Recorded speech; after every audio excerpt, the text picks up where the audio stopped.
En aquella húmeda mañana de jueves, las idas y venidas en la farmacia de la plaza eran más agitadas de lo habitual. La gente entraba, hacía preguntas, salía con pequeñas bolsas apretadas contra el pecho, y en medio de todo eso, estaba Jessica, sentada en el banco cerca de la puerta trasera, con un cuaderno desgastado en su regazo y su oído siempre atento. Ella no trabajaba allí, pero casi todos en el pueblo ya se habían acostumbrado a su discreta presencia, mientras el doctor Álvaro atendía a los pacientes con sus batas bien planchadas y su habla precisa.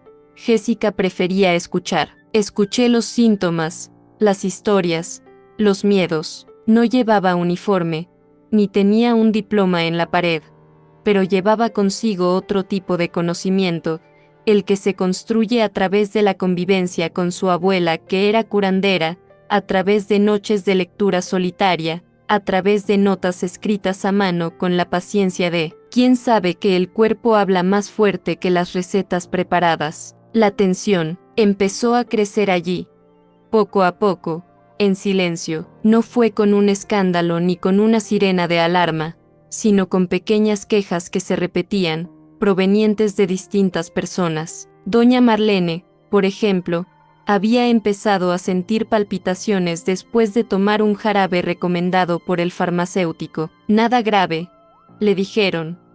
Solo una reacción común. Pero Jessica sabía que no era tan simple. Yo conocía la historia de la señora y sabía que llevaba años bebiendo té de espineira santa antes de acostarse, y ahí estaba la clave. La interacción entre el jarabe y el té podría estar detrás del malestar. Nadie pareció darse cuenta, nadie excepto Jessica. Ella no dijo nada inmediatamente, él simplemente anotó.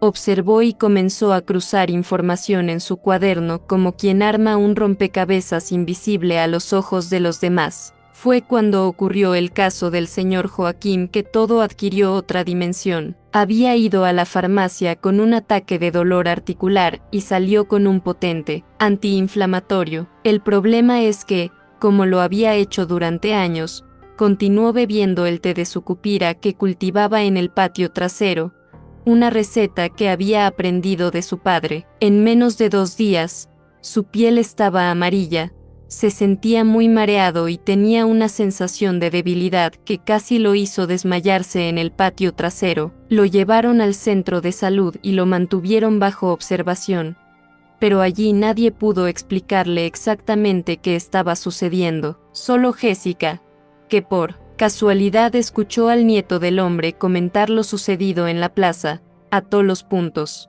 Esa combinación era peligrosa, no era una suposición, era un hecho registrado en más de un artículo que había estudiado semanas antes. Aún sin ser llamada, fue a su casa y habló con su hija, explicándole lo que sospechaba. Les pidió que dejaran de tomar té y supervisó la situación de cerca. Al día siguiente, el señor Joaquín se despertó sintiéndose mejor. El color de la piel comenzó a volver a la normalidad, y los mareos desaparecieron. Los médicos no habían dado ninguna explicación clara, pero la familia sabía que había marcado la diferencia. Fue entonces cuando empezó el revuelo. Pequeño, discreto, pero firme. Un vecino se lo contó a otro, quien se lo contó a otro, hasta que la historia llegó inevitablemente a oídos del doctor Álvaro. No le gustó, lo encontró irresponsable, imprudente e incluso peligroso. Reaccionó con ese tono de superioridad educada, diciendo que no se podía confiar en las conjeturas de los profanos, pero en su interior sabía que había fracasado. No era solo una cuestión de ego, era la primera vez desde que había llegado a la ciudad que alguien le hacía cuestionarse a sí mismo, y le dolió más de lo que estaba dispuesto a admitir.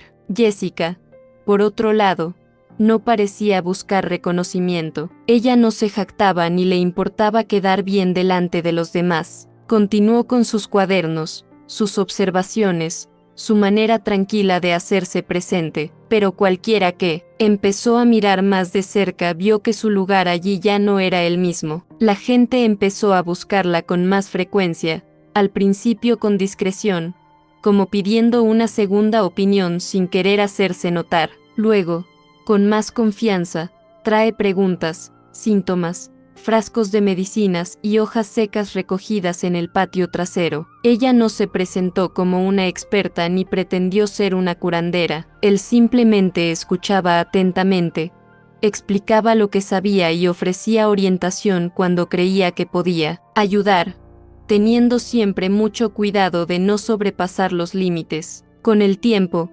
incluso algunos empleados del centro de salud comenzaron a intercambiar miradas cómplices con ella, reconociendo que tal vez aquella chica tranquila sabía más de lo que dejaba ver. El propio doctor Álvaro, aún manteniendo un tono profesional y una nariz aguda, evitó ciertas recomendaciones automáticas cuando advirtió que el paciente mencionaba algún uso de plantas medicinales. No dijo nada directamente, pero su comportamiento empezó a cambiar, sutilmente, casi imperceptiblemente, como si estuviera tratando de disfrazar el hecho de que estaba aprendiendo a escuchar nuevamente. Fue en ese proceso lento y silencioso que empezó a formarse algo más grande, una red de cuidados informales, donde la escucha y la experiencia compartían espacio con el conocimiento técnico, y donde Jessica, sin quererlo, se convirtió en un puente entre dos mundos que pocas veces se respetaban. El punto de inflexión definitivo se produjo una tarde lluviosa,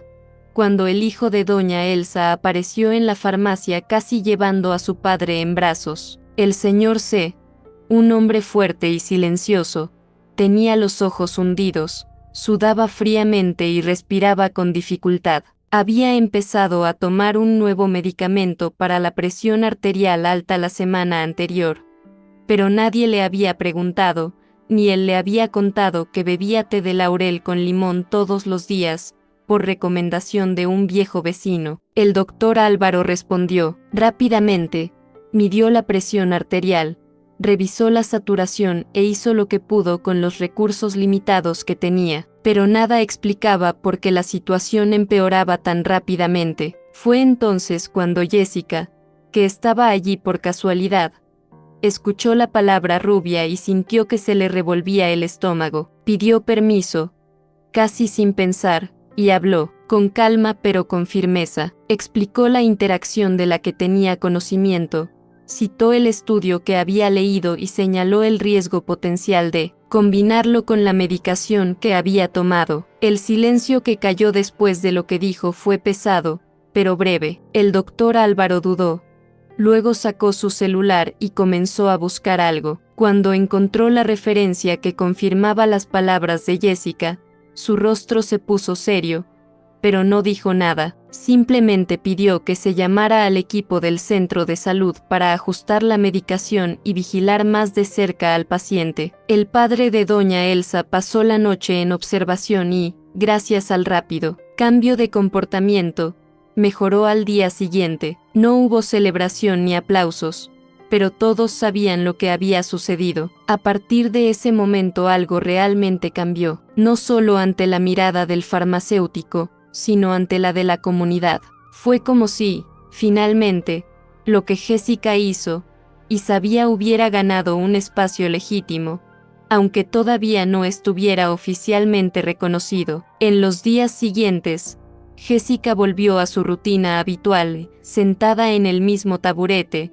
con su cuaderno en el regazo y los oídos atentos. Pero ahora la atmósfera alrededor era diferente. La gente se detenía con más confianza, la miraba a los ojos con respeto e incluso con cierta admiración que antes no existía. Ella ya no era solo la chica planta, ella era la que salvó a su C, la que notó lo que nadie más había visto. Aún sin cambiar sus costumbres, empezó a ser llamada con más frecuencia para hablar, para ayudar a interpretar efectos secundarios, para sugerir alternativas naturales, siempre teniendo cuidado de no interferir directamente en las decisiones médicas, pero también sin callar lo que sabía. Y eso hizo toda la diferencia, porque allí, en esa ciudad donde todo se transmite de boca en boca, el valor de alguien no viene de las insignias, sino de la confianza construida en la práctica. Lo impresionante no fue solo el conocimiento que tenía,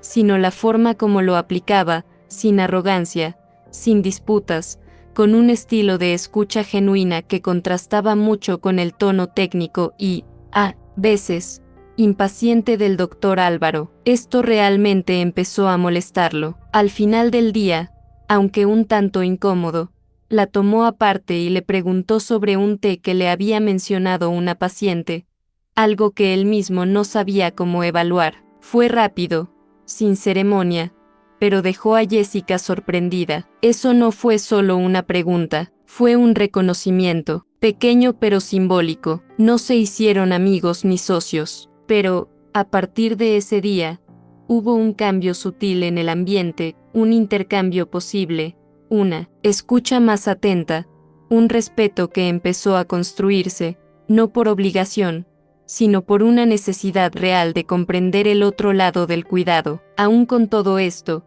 Jessica siguió siendo la misma, humilde, dedicada y curiosa. Ella no buscó un puesto ni exigió reconocimiento. Lo que la impulsaba era algo más, un deseo genuino de comprender cómo funcionan las cosas en el cuerpo de las personas y de evitar que alguien más sufriera por descuido o ignorancia. Ella sabía que lo que hacía era delicado, no tenía ningún respaldo legal, no podía afirmar nada, pero tampoco podía callar lo que sabía. Había una delgada línea entre el respeto por el sistema de salud y la responsabilidad que sentía hacia la comunidad. Y esta conciencia hizo que todo fuera aún más serio. No se trataba de demostrarle nada a nadie, se trataba de cuidar lo que tenías, lo que sabías. Y eso, al final, fue lo que marcó la diferencia. Con el tiempo, incluso los más escépticos comenzaron a aceptar que había algo muy valioso en ese conocimiento no institucionalizado. Un agente de salud comenzó a consultar a Jessica antes de realizar visitas domiciliarias,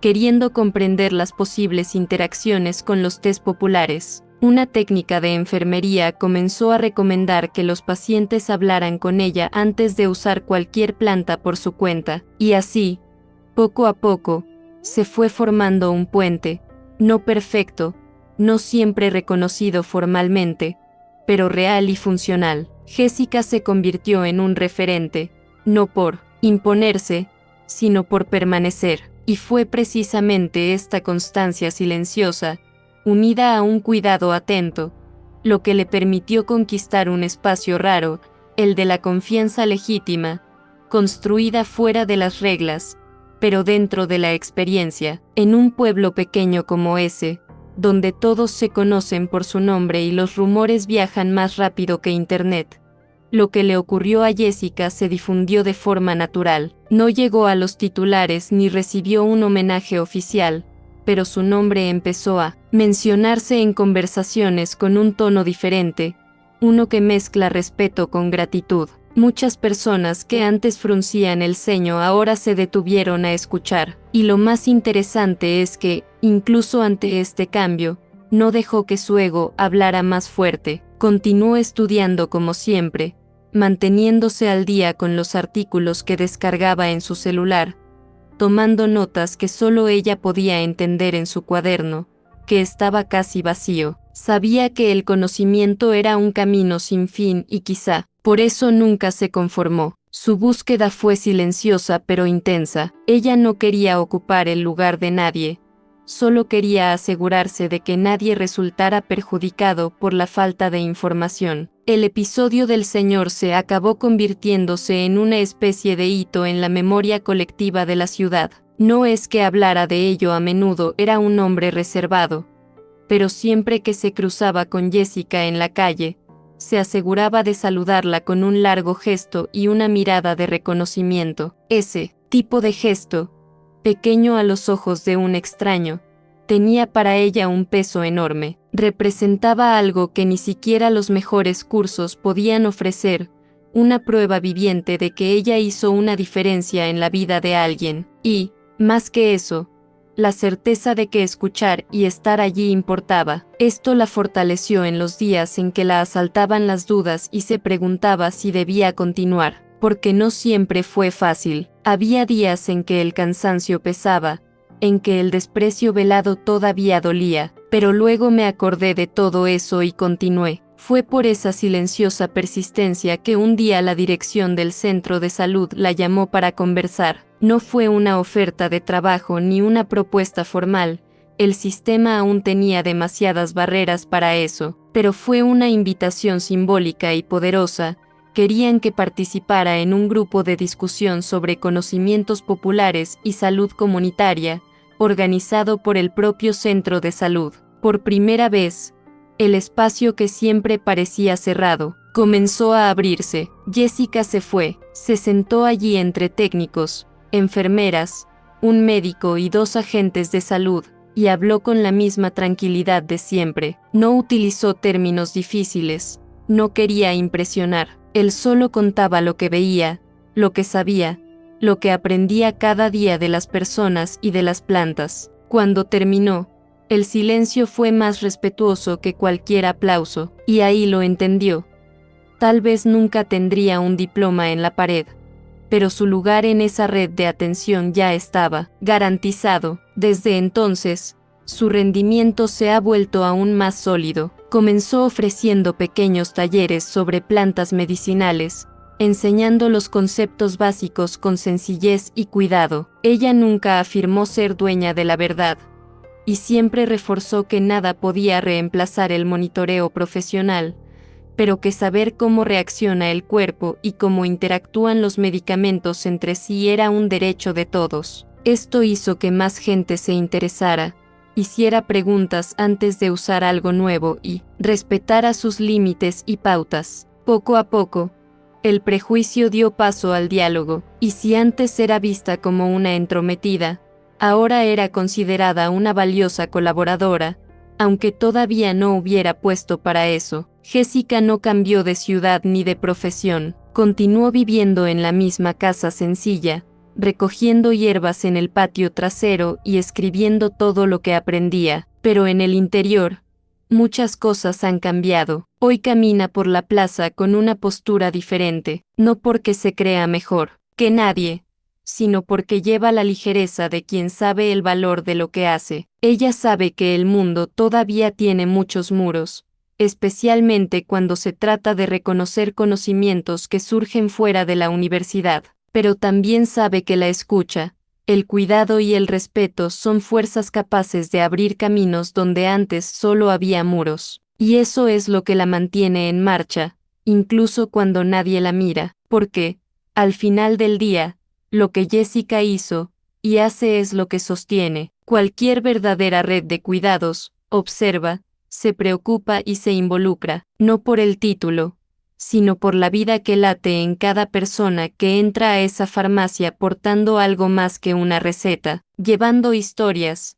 dudas, dolor y, a veces, miedo. Y es allí, entre ciencia y tradición, entre prescripción y escucha, que construyó su espacio, un espacio legítimo, necesario y profundamente humano.